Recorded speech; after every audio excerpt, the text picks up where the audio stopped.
Today, I want to get into a moment that Jimin could not believe, and it was so cute. And then I want to get into an alleged sasaeng recording V going into a van and people believing he was followed home. And then Jimin got mocked. But before we do, we have a word from our sponsor. Skillshare and I want to give something for free to maybe help you. On Skillshare, you just have so many options to learn and do new things. Whether you're looking to be a boxer like Jungkook, to paint like Jungkook, or just be Jungkook, there's classes for you. For example, this one person by the name of Gabrielle Brickley goes over the material that you would need to learn to paint. So once you get everything, you'd be able to start this new hobby within an hour. There's also new videos being added and never any ads. So the first 1,000 of you dumplings who use the link below will get 1 month free. Please take advantage of this. It's literally free. So go down there and thank them for sponsoring today's video. Recently with Jimin's solo, there's been a lot of pushback from not only people who are haters, but seemingly the industry professionals. And I think this is so weird. It's expected that an artist gets hate from haters because that's what they do. But to have industry professionals, and a lot of them know what it's like to get hate, but they still give hate. And I think this is very weird to me. So what happened today and what is the drama? K-pop and specifically BTS has always been accused of chart manipulation. This wasn't anything that I think the labels were pushing for fans to do, but the fans did it on their own. Now labels do incentivize chart manipulation, absolutely. But this is not just an action that K-pop labels were doing. Chart manipulation comes in many forms, such as an artist saying that they put a concert ticket in every 100,000 albums, and so fans would mass buy the albums in hopes that the ones they have was the one that would include a ticket. Madonna was actually known to be a big part of this, and Billboard actually came out to tell people that what she was doing will not work anymore. And what she would do is with every t-shirt purchase, you get a free album, and those sales counted directly towards the chart ranking. So artists would do this because if you bought the album already, you likely were not going to buy another one, but you might buy a t-shirt, and if it comes with an album, it counts. Other times singers would do a different technique where they will release 5 albums and each album has an exclusive song, so you're more likely to buy all 5 just to get those additional 5 songs. And then K-pop does this by including a bunch of random merch within their album. So each album comes with things like posters, photo cards, stickers, and random lottery opportunities like tickets, etc.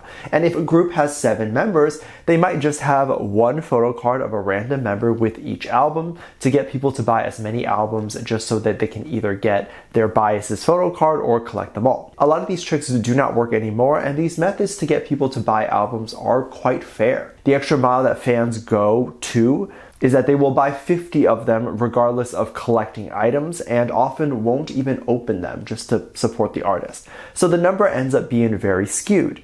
The charts are supposed to be a representation of the most popular song that week or day, and if the song on the top chart is simply a song that 100 people just decided to buy 1,000 albums each, that is clearly not the most popular song. So BTS fans have been accused of this for many, many years, and many articles have argued that BTS is actually not as popular. I think a lot of this is bogus, and while mass buying exists, I don't think that these fans would just have unlimited funds to buy every single album and spend tens of thousands of dollars yearly just to bulk buy. Buying 10 copies is pretty standard for most big fans, and that is in no way a big impact on the chart manipulation, since every artist's fandom has these big fans. Jimin was recently accused of chart manipulation and that his album is not as popular as it seems. Jimin got onto the top of Billboard with his song Like Crazy, and the comments are typically around the lines of, that's not impressive, he will be off the charts in a week. And that is the issue that people talk about within K-pop. They often say that an artist will reach #1 in opening week and then they will fade out because their fan base only buys within the first week. And yes, that's true, but the reason they fizzle out is because they can't get proper American promotion. Is there any actual study that goes over this idea that if a K-pop artist were allowed on American radio more, would they not rank just as high as the Western artists do? Of course, sales would drop on an American chart like Billboard if the songs weren't reaching new audiences in the US and only reaching new people in Korea, since Korean buyers would only affect the Korean charts. Of course, people were upset and were saying that the new article who was saying these things needed to watch what they were saying. People will look for any reason to deny someone's success. It couldn't just be that they worked hard and got it. It has to be, oh, they were born rich, or in this case, they did chart manipulation. But I've been following Jimin's solo stuff more heavily lately, and I will say I'm super proud of everything that he has been doing, and his music is very good. It's super catchy, fun, and just a toot and a half to listen to. So it ranking high is definitely not a surprise to me at all. I do react to a bunch of Jimin songs and performances recently on Patreon. I will link that below in the description. We fangirl and just scream over the new songs and the visuals that Jimin gives. There's currently a limited $1 tier that is open. I hope to see you there if you're interested. Recently, we got to see Jimin perform at an award show, and fans quickly noticed that someone ended up taking some time to show up at the award show to support Jimin.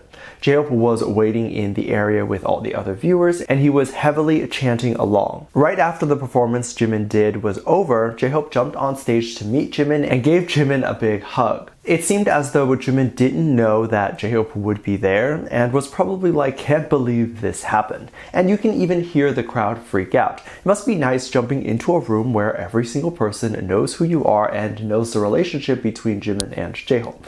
Jimin was even super cute and put his legs around J-Hope. I thought it was so funny. But I do want to take this moment to talk about the relationships with the boys. I think people often think that the boys hate each other. I don't know where they got this idea. There's just people in the fandom who think that the boys hate Jimin so that they bully Jimin. But that's so far from the truth. As you can see, J-Hope visited Jimin. Jungkook had also recently visited Jimin during dance practice, and it just goes to show that they still love being around each other. Many groups have dissolved, and the main reason for it was that they didn't like each other. They never say that publicly, but you can tell because shortly after they dissolve or take a break, the members are never photographed together or ever with each other. And that simply is not the case with BTS, and when they say that they will come back together, I tend to believe it to be true, and I think that they honestly will. Of course, in this time where the members are going solo, we start to see them doing their own thing and start to find out who they are as a person. When you're constantly thinking about other people and trying to appear like a unit, you get lost in who you are as a person because your true self gets compromised for the good of the group. This is just the way it goes. And so finally being able to see the boys do their own thing and even have fun doing their own hobbies is quite beautiful. Recently, we got the chance to see BTS members and even some Blackpink members over at Harry Styles' concert. I don't think they were there for a specific business reason because that would make no sense. But it seems like they were there because they were either invited by Harry's team or they wanted to enjoy an evening with some music. The news quickly went viral when people noticed that Jennie, Rose, Taeyang, Jungkook, and many others were at this concert. And people specifically kept an eye on Taeyang and Jennie given the huge rumors of them dating. People were looking to see if there was any interaction between the two and if the two were ever going to meet. However, the two, knowing that they were likely being recorded, they would have not made any interaction with each other. Soon after the concert was over, people were wondering if the two met backstage. We see some photos of BTS and Harry's alongside photos of Harry with Rose. So the idea is that the two people definitely talked to each other or met each other backstage, but this is just a rumor. We definitely do not know that, and I don't like to say this, but yeah, it's 100% possible that they met and talked backstage. It doesn't mean they're dating each other, it just means they're friends. However, this is where people thought it was weird.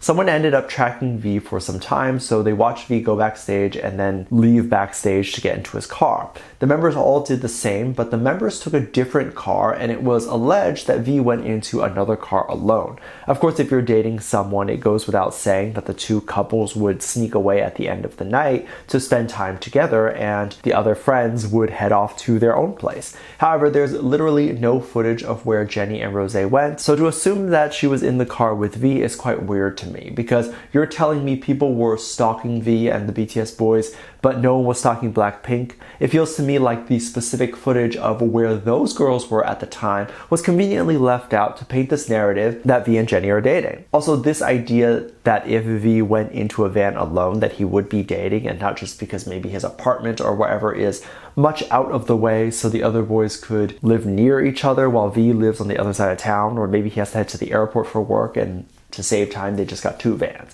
Of course, Even seeing where the boys went and hopping into a car is quite concerning, because what happens after this footage ended? Did someone end up following the two vans, or at least one of them? Because I don't see how that would be any different from recording them getting into a van.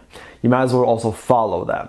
Let me know what you think. Make sure you check out my Patreon for more videos, link down below. Thank you for this lovely comment right here. Love you, bye.